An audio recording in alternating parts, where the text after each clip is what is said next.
You obviously gravitate towards the comedy world. Oh, yeah. Why do you think comedy is so important? You know, because it allows you to tackle very, very sensitive, controversial subjects, and it lets you see things in a new way. You know, one thing about this movie, it deals with, you know, race in a very funny way, but a way that you've probably never seen before. It reminds me of Chris Rock's comedy, you know what I mean? Where you go, oh my God, I didn't see it like that, you know? And, when, you know, you can say things in a joke that you can't say on the nightly news. Or people will get galvanized and get split and take sides. But comedy, when everybody's laughing, it's very, very hard to be defensive. And this is the beautiful thing about comedy, and I love it. I feel like right now we're in a world where everything is becoming so PC. People are afraid to say things that will offend other people. Yes. How does comedy come into play with all of that? Do you think that, like, does it bother you when people are overly PC? Do you think people should have the creative liberty to let everything out? Yes, yes, I do. I believe, again, you know, the only way to really, you know, talk about things is to let everyone speak.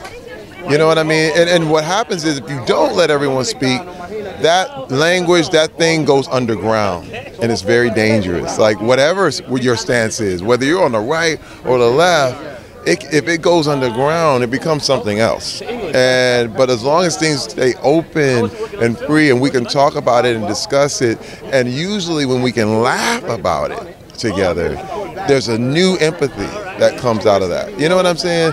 But when you got to understand, if it's like road rage and everybody's shut in their cars and everybody's cussing each other out and you don't know that person doesn't even seem like a real person to you, you run them over.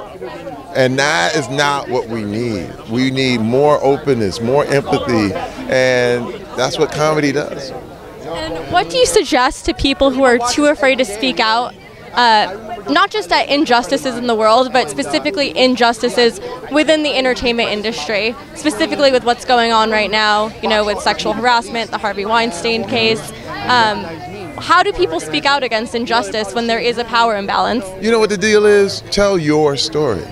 That's the issue. Where people get in trouble is they're always telling someone else's story. You know, if you just tell your viewpoint, your thing, you have no idea how that will change the world, like, because only you have your viewpoint. And when you tell what happened to you, people can really see it and empathize. But what happens is when everyone's pointing fingers and you should be doing this and they should be doing that, then everyone's defensive and bottled up, and it makes people want to fight. But when I make it a habit to only tell what happened to me. And after you can't take that from me.